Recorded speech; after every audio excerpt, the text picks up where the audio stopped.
दोस्तों कैसे हैं आप लोग। दोस्तों आज हम बात करेंगे अरविंद केजरीवाल के बारे में। दोस्तों आपको तो मालूम ही होगा कि अरविंद केजरीवाल को 21 मार्च को ईडी के द्वारा गिरफ्तार कर लिया गया है। लेकिन दोस्तों ये 2 घंटे के अंदर ही सब कुछ हुआ।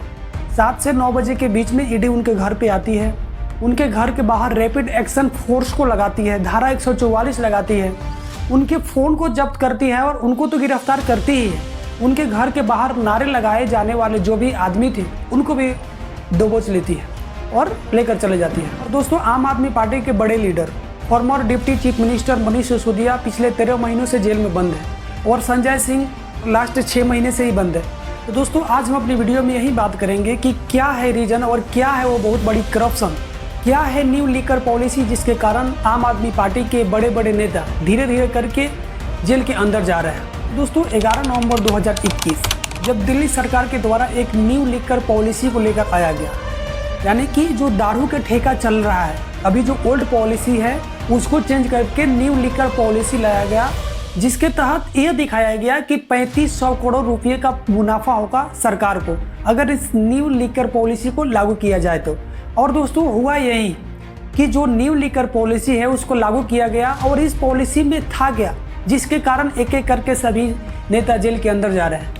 तो दोस्तों इस न्यू लीकर पॉलिसी में यह था कि जो पहले जो पॉलिसी था उसके अंतर्गत जो भी ठेकेदार थे, जो दारू बेचने वाले, शराब के ठेके रखने वाले जो भी ठेकेदार थे, उनको हटाकर उनके जगह पे साउथ ग्रुप को लाया गया। दोस्तों न्यू पॉलिसी और ओल्ड पॉलिसी में क्या था? दोस्तों जो पुराना पॉलिसी था उस पॉलिसी के तहत जो ठेकेदार होते थे, दारू के ठेकेदार, उन लोगों को 5 लाख रुपया देना पड़ता था। लेकिन न्यू पॉलिसी के अंतर्गत उन लोगों को सरकार को कितना देना पड़ता था? 10 करोड़। और एक और कैटेगरी था जिसके अंतर्गत 8 लाख रुपए देना पड़ता था और इस न्यू पॉलिसी में 11 करोड़ रुपए देना पड़ता था। और दोस्तों जो ये पैसे है 10 करोड़ हो गया, 11 करोड़ हो गया, ये आखिरकार सरकार को देना क्यों पड़ता है? दोस्तों क्या है कि सरकार जो शराब का ठेका होता है उसको चलाने के लिए सरकार के द्वारा लाइसेंस लेना पड़ता है और उस लाइसेंस के एवज में सरकार को जो पैसा होता है उसको देना पड़ता है, जो कि ऑलरेडी सरकार के द्वारा तय होता है कि अगर आप इस कैटेगरी का ठेका लगाना चाहते हो तो आपको इतना पैसा देना पड़ेगा, और छोटे ठेके लगाने चाहते हो यानी कि रिटेलर में एक एक बोतल बेचने के लिए उसके लिए थोड़ा सा कम है या उसके लिए अलग से सेट किया होता है कि आप इनको इतना रुपया देना पड़ेगा। लेकिन दोस्तों ये 10 करोड़ और 11 करोड़ जो इतने रुपये देने की बात हुई न्यू पॉलिसी के अंतर्गत, तो भाई जाहिर से बात है कि छोटे मोटे जो पहले से ठेकेदार थे उनके पास की बात तो है नहीं, तो वो साइड ले लेंगे। और इसी को देखते हुए एंट्री होती है साउथ ग्रुप की। हाँ दोस्तों साउथ ग्रुप की एंट्री होती है, यानी कि साउथ के जो भी ठेकेदार थे, कंट्रैक्टर थे, वो जाते हैं और डील करते हैं। किन से डील करते हैं? गवर्नमेंट से डील करते हैं। और डील डायरेक्ट नहीं करते हैं कि ये ठेकेदार आया और अरविंद केजरीवाल से डील करने लगा। इनके बीच कोई डील कराने वाला होता है, तो उसी का नाम आता है के कविता, जो तेलंगाना के फॉर्मर सीएम के चंद्रशेखर राव के बेटी है। और इसी डीलिंग में यह पता चलता है कि 100 करोड़ रुपये की हेरफेर की गई है। जी हाँ दोस्तों 100 करोड़ रुपये की हेरफेर की गई है, क्योंकि अब मान लो कि ये ठेकेदार आ रहा है और इनसे बोल रहा है कि भाई आप इसका ठेका मेरे को दे दो। ठीक है, यहाँ तक बात समझ में आया। और लेकिन इस ठेका को लेने के एवज में इस आदमी को कुछ घूस दिया जाता है, यानी कि इनडायरेक्टली आप समझ लो कि मान लो कि ये जो ठेकेदार है जो साउथ ग्रुप के आ रहा है और जो आम आदमी पार्टी है उन नेता से डील करता है कि भाई चलो ठीक है आप इतना रुपया ले लो इनडायरेक्टली और फिर मेरे को ठेका दे दो। तो ये लोग देखो ये रेडी था सरकार को देने के लिए, लेकिन क्या है कि अगर सरकार को देगा तो सरकार को सरकारी खजाने में दिखाना पड़ेगा कि भाई इतना पैसा आ रहा है तो इसको मेरे को दिखाना पड़ेगा कि रुपया गया कहाँ। लेकिन अगर इसी रुपये को इलेक्शन में खर्च किया जाए तो फिर दिखाने की कोई ज़रूरत नहीं पड़ेगी। बात यही हुआ और न्यूज़ के हवाले से यही खबर निकल के आ रही है कि जो 100 करोड़ रुपये की हेरफेर की गई वो आम आदमी पार्टी के द्वारा गोवा और पंजाब के चुनाव में उसको खपाया गया। डायरेक्टली बोला गया कि भाई तुम जो पैसा मेरे को डायरेक्ट देने वाले हो, मेरे को नहीं देकर मेरा जो चुनाव होने वाला है पंजाब हो गया, गोवा हो गया, यहाँ के चुनाव में आप फंडिंग कर दो। यानी कि पैसा तो मेरे को मान लो कि मेरे काम में आ गया, मुझे मिल गया, लेकिन सरकारी खजाने में दिखाने की भी ज़रूरत नहीं पड़ेगी। लेकिन अगर डायरेक्टली आप दोगे जो है उसको देने के बाद फिर मेरे को सरकारी खजाने में डालनी पड़ेगी और उसको दिखाना भी पड़ेगा कि भाई जो 100 करोड़ रुपया आया वो किधर खर्च हुआ। मेन बात यहीं पर फंसा हुआ है। लेकिन दोस्तों अगर ढूंढा जाए कि ये पैसा गया कहाँ, देखो 100 करोड़ रुपया जो दिया गया है उसका होना चाहिए ना कोई सबूत कि भाई चलो ये पैसा इधर रखा गया है या इधर खर्च किया गया।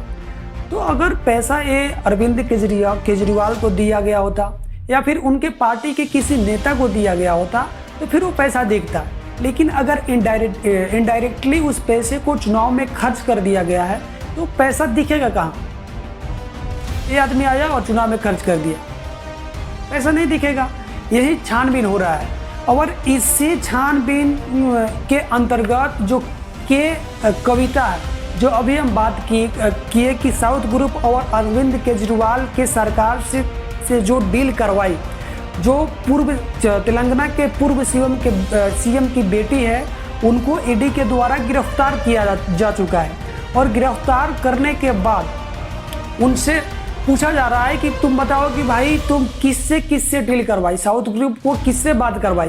वो बोल दी कि हम अरविंद केजरीवाल से बात करवाए, जिसके कारण अरविंद केजरीवाल को नवंबर 2023 से मार्च 2024 तक तकरीबन 9 बार समन भेजा जा चुका है। यानी कि ईडी के द्वारा बुलावा भेजा जा चुका है कि भाई आप आओ, आपसे मुझे कुछ पूछना है और उसका जवाब आप दो। लेकिन 9 बार से अरविंद केजरीवाल ईडी के जो ऑफिस है उसमें नहीं जा रहे थे। उसको ये बोल के टाल रहे थे कि ये किसी पार्टी से प्रेरित है या ये अन्यायपूर्ण जांच है जिसके कारण मैं उसमें नहीं जाऊंगा।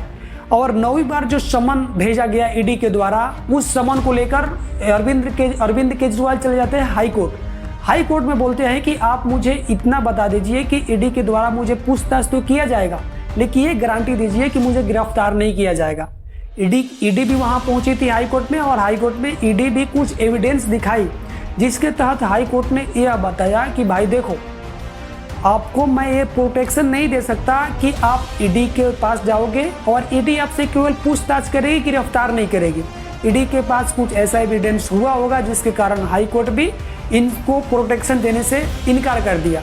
और उसी 2-3 दिन के बाद ईडी डायरेक्ट इनके घर पे आती है, इनसे पूछताछ करती है, इनकी फ़ोन जब्त करती है, इनके घर के बाहर धारा 144 लगाती है, लोग की भीड़ बढ़ने लगती है, नारेबाजी होने लगती है जिसके कारण लोगों को भी गिरफ्तार किया जाता है और अरविंद केजरीवाल को भी शाम के 9 बजे गिरफ्तार कर लिया जाता है।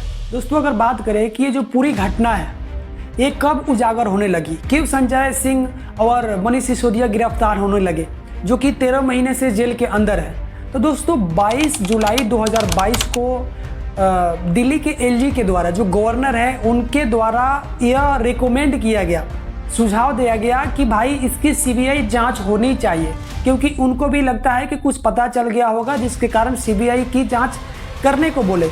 और इसी के लगभग 6 दिन बाद दिल्ली सरकार के द्वारा यह बोल दिया जाता है कि जो भी अपना न्यू लीकर पॉलिसी है उसको हम वापस ले रहे हैं, जिसके कारण और भी जो शक था और बढ़ गया कि भाई इसमें कुछ तो करप्शन है जिसके कारण दिल्ली सरकार अभी लाई और कुछ दिन बाद कुछ महीने बाद इसको फिर वापस लेने के मूड में आ गई। और दोस्तों इसी के कारण जो साउथ ग्रुप के ठेकेदार थे वो आए सामने कि भाई हम 10-10 करोड़ 11-11 करोड़ रुपया देकर हम ठेकेदारी कर रहे हैं, हम अपना दुकान बना रहे हैं, ये सब कर रहे हैं और आप अचानक बोल रहे हो कि जो हमारा न्यू लीकर पॉलिसी है उसको वापस ले रहे हैं। उसी को लेकर वो सामने आने लगे और उनसे पूछताछ जब किया जाने लगा तो वो डायरेक्टली बताने लगे कि भाई मैं इसको इतना पैसा यहाँ दिया हूँ, इस नेता को इतना पैसा यहाँ दिया हूँ, इसका एविडेंस ये है, इसका एविडेंस ये है, सब बताने लगे। देखो भाई वो तो पैसा दिया है ना, जब उसको मुनाफा नहीं होगा तो बताएगा भाई तो मैं तेरे को घूस दिया हूँ, जांच बैठेगी, जांच पड़ताल होगी, धीरे धीरे जाएगा अंदर। लेकिन जो भी घटना है, जो भी अभी मेरे द्वारा कही जाने वाली बातें हैं, वो अगर आप न्यूज़पेपर खंगालिएगा तो आपको एक एक करके मिल जाएगा। वो हो सकेगा तो मैं भी डाल दूंगा, आप डिस्क्रिप्शन में देख सकते हैं।